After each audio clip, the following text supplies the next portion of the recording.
Welcome to Sankofa Community Affairs with Brother Salim Adolfo. Today we have on the show Dr. Afiya Mbilishaka. She is a professor of psychology at the University of the District of Columbia. Thank you for coming on the show. Thank you for having me. I'm really excited to be here. No doubt.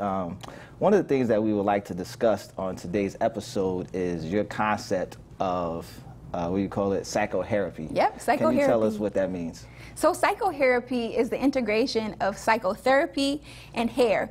So basically using hair as an entry point into mental health services. I made the word up, I trademarked it, but just combining my favorite things, hair and psychology. So what kind of impact have you seen that have on our community in terms of the relationship between people and their hair and their whole mental health? Okay, well, I've noticed that people like talking about their hair more than their mental health. So that's why, again, psychotherapy is using hair as an entry point to talk about more. So our hair can reflect how our health is, our physical health, but also our mental health. In traditional African society, you can tell if someone was depressed or grieving based on how they groom their hair. If their hair wasn't combed, if it was all out of control, maybe that's how they were feeling. So to some degree, our hair reflects what's going on inside. And so I've noticed that people are comfortable in thinking about hairstyles rather than making statements through their mouth. Well, you say it's an entry point into the conversation of just, I guess, mental health. So then, where does that put a barber or a hairdresser at in that conversation? Yeah, well, they're natural helpers already. That when you think about some of the most stressful experiences in life, sometimes people go to their hairstylist or their barber. If they've lost a loved one, if they're going through a breakup, that oftentimes those are the topics that you already talk about. So what psychotherapy does is more so train barbers and stylists evidence-based approaches. They're already doing their own thing. Right. But in terms of coming up with ways that psychologists or psychiatrists or social workers would address a certain topic, just sort of training them to use certain techniques rather than just giving advice. But the major thing in being a healer is being a good listener. So even teaching those listening and reflecting of emotions and empathy are an important part that maybe I hope to add to that training of hairstylists. I think about the time that I spend in a barbershop and we come in there and it's more than just getting a haircut. It's a place to bond. It's a place where you see country club. Right, a it's spa. a place, the black man's country club. And so then, is that a, I guess when I'm thinking about in that space, I'm assuming it's the same for sisters when they go into the hair salon. Well, it's a secret. We can't tell you what's going on there exactly, but yes. So then what do you think that does just for the overall spirit of a person being able to be in a place where you can go and not just get a haircut, but to just sit and learn and observe and then get feedback? Well, I think it's important to have a safe space, and I think that's what you were describing. There are very few spaces in today's society where black women can feel safe or where black men can feel safe.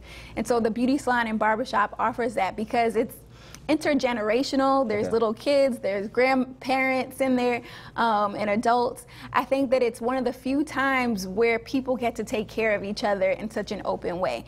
So when I go to a hair salon and get my hair washed, that cleansing process, it's very rare that someone is rubbing my head and trying to help me relax and actually clean me.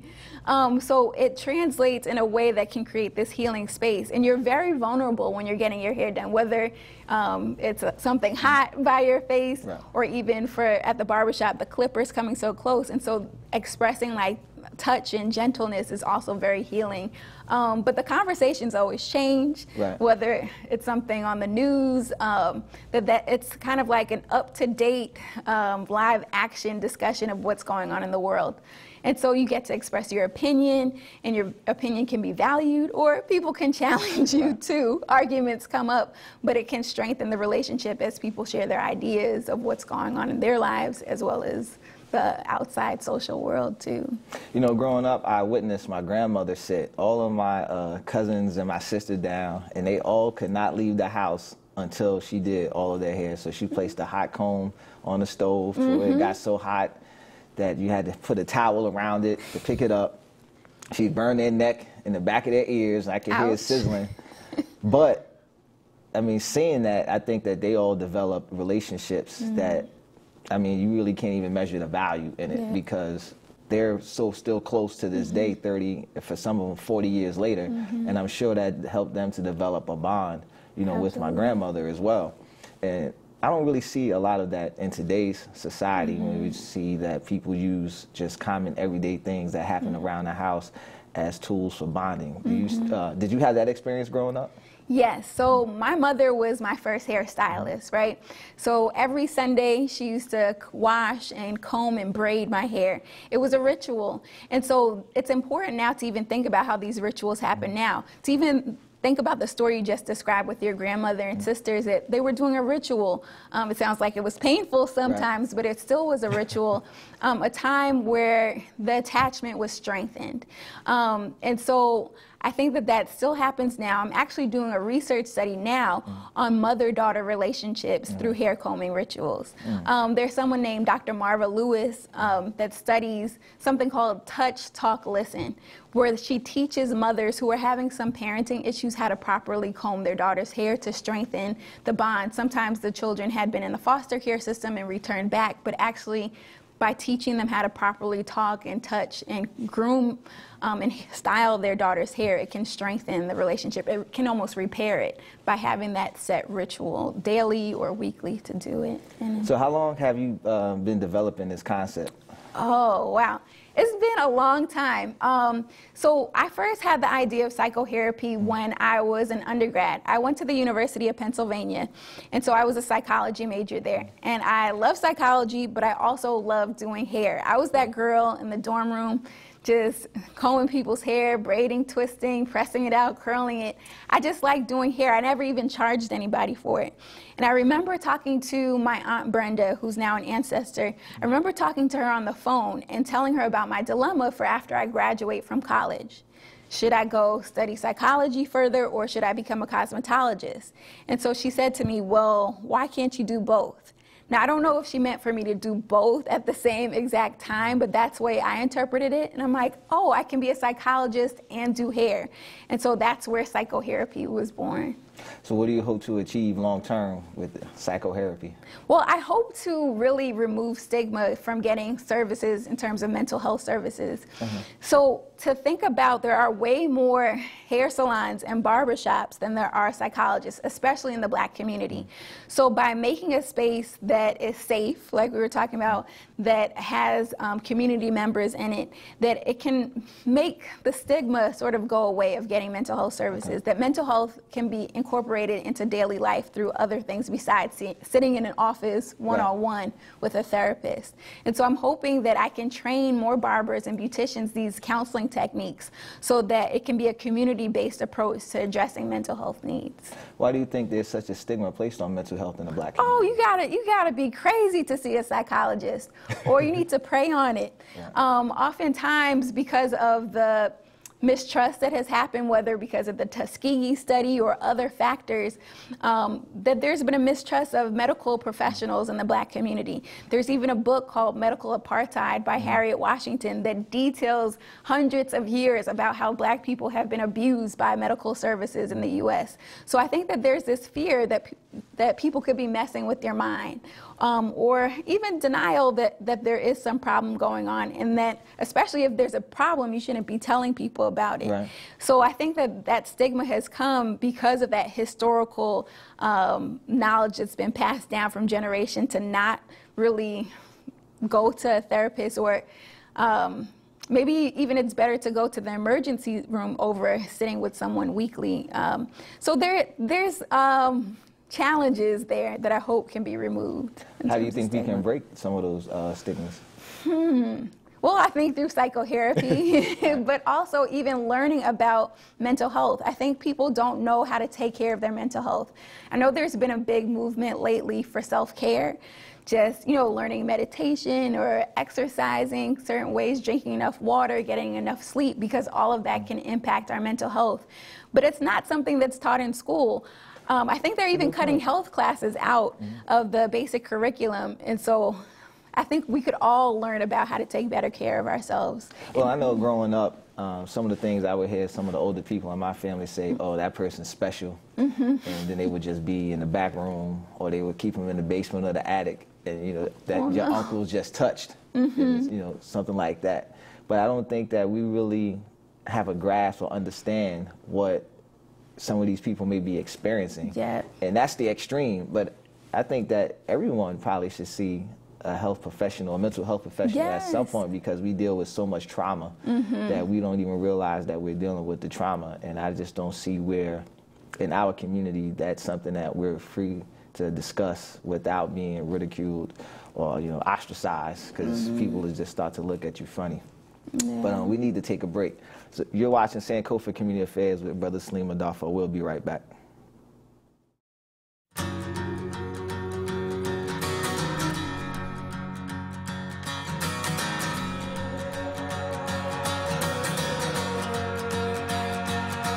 Get up, I know you found a way.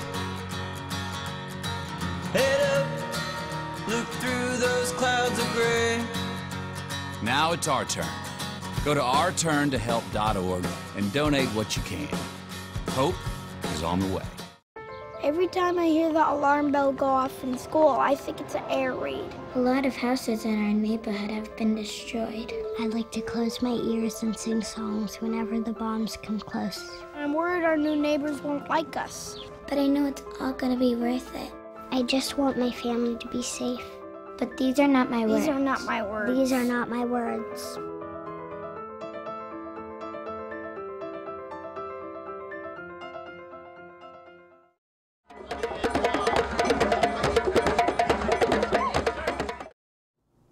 Welcome back to Sankofa Community Affairs with Brother Stigma. Today we are discussing psychotherapy with Dr. Afiya Mbilishaka. Recently in the news we saw Sierra Jackson. She was Miss DC, and now she's competing for Miss America. And she does not want to use a relaxer in her hair, although she's been encouraged by her peers to do so. What kind of impact do you think that has on black people in general, but young black women specifically?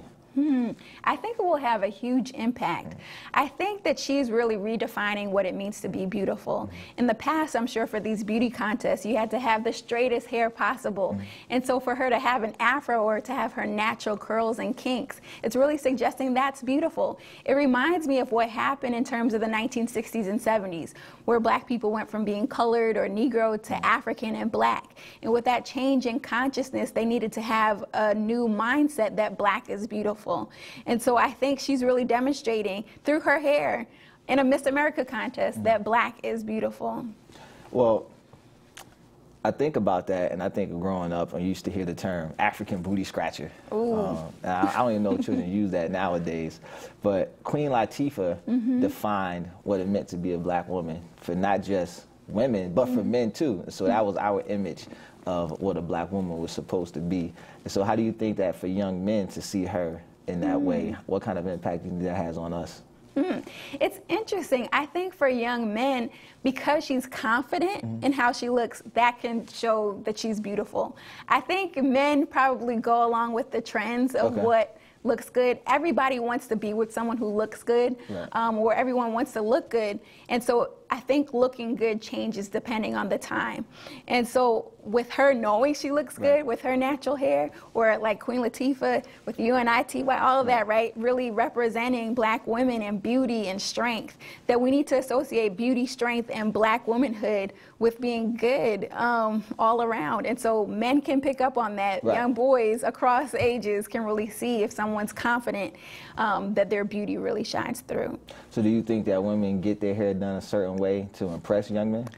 That could be a factor. That is a factor. There was a study done at Columbia University to see what impacted the way black women see themselves and how they wear their hair. One of the major factors in that study from 2004 was saying they were concerned with how black men thought that black women should look.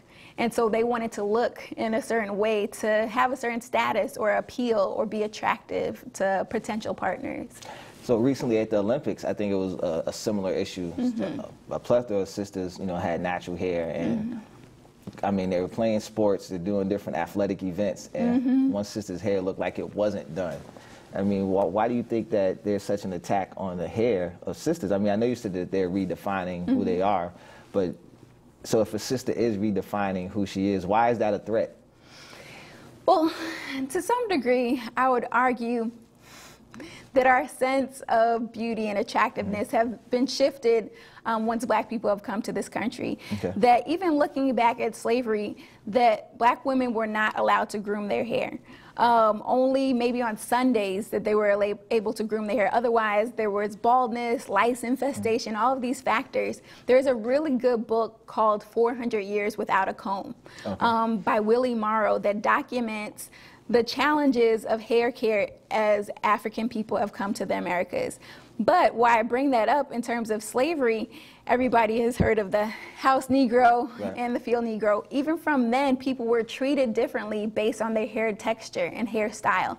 Those women who had straighter hair were often performing tasks inside the house, didn't have to be in the field. So I think even these images of status came with how you should wear your hair and privilege. And so I don't think we've ever healed from some of those experiences that happened during slavery. You know, it's still going on to some degree. And to even think about how our consciousness has not recovered. So just even looking at something as simple as hair texture, these women have like been the top of their field in gymnastics and other things, but someone's just going to focus on their hair. It speaks to the insecurities or traumas that haven't been dealt with, where that becomes a bigger concern rather than just rooting for another black woman to win. Right. And you've also traveled throughout the continent of Africa. And what have been some of your experiences in seeing how some of the sisters on the continent address their hair? Well, I've seen both extremes. I've seen the most beautiful braids. I've seen the most beautiful locks, but then I've seen the longest, straightest weaves. It really depends on where in the world or what part of the continent it is, and even the consciousness that exists there. To some degree, I would think that the impacts of colonialism have impacted the consciousness of some Africans more than even black people in the U.S. Okay. That, especially considering the Black Power movement and hair being such a role of it, that it has trickled down to this generation.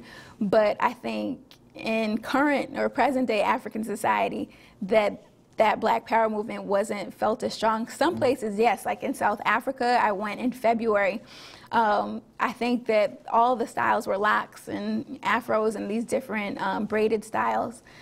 I think that was impacted by Steve Biko in terms of his black consciousness movement. He pushed so hard that you should wear African clothes, wear natural hair, because that has an impact on your psychology. And so I can see the remnants of that even when I went in February in terms of the styles. But there are other places that are still hugely impacted by colonial education and languages that they still want to imitate and replicate the European aesthetic.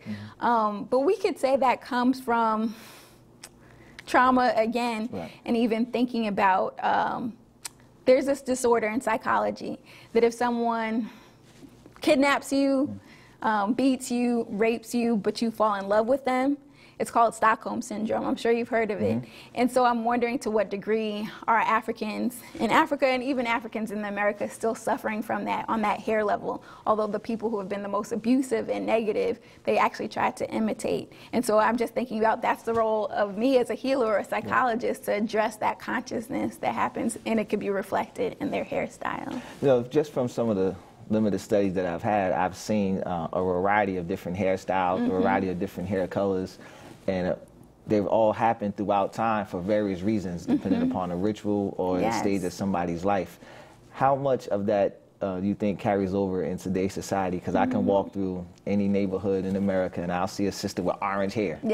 And I want to say, well, she done lost her mind, or that's not, you know, something that we've done. But we have dyed our hair on the continent, and we've had bald, like you said, maybe anything from a bald head to a big afro and anything in between. So do you think that we still have some of our cultural consciousness seeping through, even in some of the things that we're saying is not African? Yes, I definitely think so. In traditional African society, hair has been implemented into ritual. Rituals are preparing the mind, the body, and spirit to receive certain blessings. And so in traditional African society, whether it was a baby naming ceremony, a rites of passage program, a marriage, even a death, that there would be certain hairstyles associated with it. I think that it expresses our creativity. It shows where we're from. In Africa, you can see what ethnic group or tribe someone's from based on how they wear their hair. You can tell how old someone is based on their hairstyle. You can tell how much money they have, how much based on their hairstyle, all these different factors, their religion. And I think that carries over now. You can tell where people are. Some black women, like, she's from Northwest or something like that based on how she wears her hair. So I think it's a symbol in terms of who you belong to and how you style your hair. All right, we need to take another break. We'll be right back. You're watching Sankofa Community Affairs with Brother Salim Latifah. Patriotism. It inspires passionate debate. It's worn like a badge of honor with good reason, because it means love and devotion for one's country. Love. But what really makes up this country of ours? What is it we love? It's the people. Almost half the country belongs to minority groups. People who are lesbian, African American, and bi and transgender and Native American, and proud of it. After all, what's more American than freedom to celebrate the things that make us, us? This year, patriotism shouldn't just be about pride of country.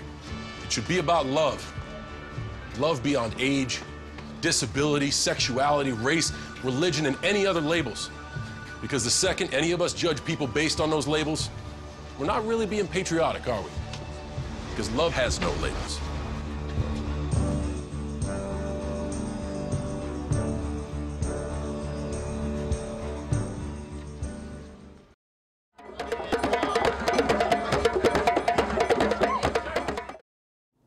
Welcome back to Sankofa Community Affairs. We are here discussing psychotherapy with Dr. Afiya Mbilishaka. One of the other things I wanted us to touch on is the economy of hair. I'm going to, without looking at any statistics, assume that the hair, I don't want to say hair care, but the hair business is probably $1 million to probably $1 billion business. So the black hair care industry is a multi-billion-dollar industry. Again, I'll say it, multi-billion-dollar industry. Black women and men spend billions of dollars a year on hair and hair care products. And so it's interesting, although we spend that much money, we don't own the products or the stores. It's estimated that about 90% of the hair care industry for black people is owned by Koreans. The reason this happened is that people from other countries came and studied to see how black people spent their money and realized we spent our money on trying to look good.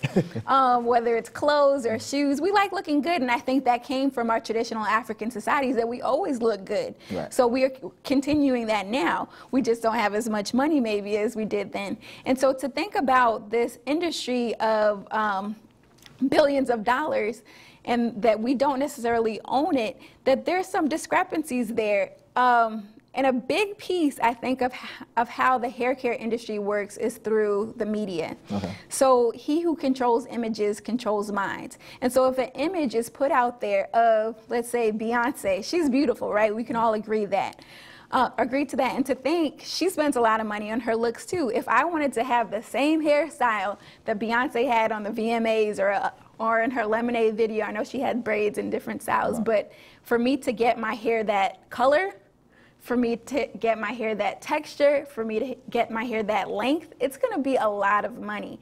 And so there's something in there in terms of if you can control the way people think, you can also control the way they spend their money.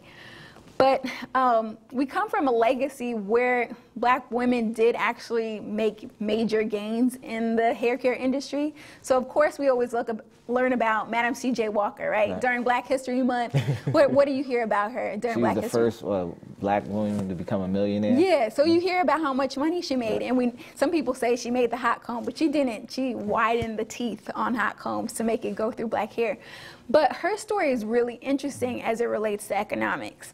So Madam C.J. Walker, that wasn't her name back then, it was Sarah, but she was born in the South just a year after the Emancipation Proclamation. Both of her parents were enslaved, but by the age of 6, she was an orphan picking cotton in the South.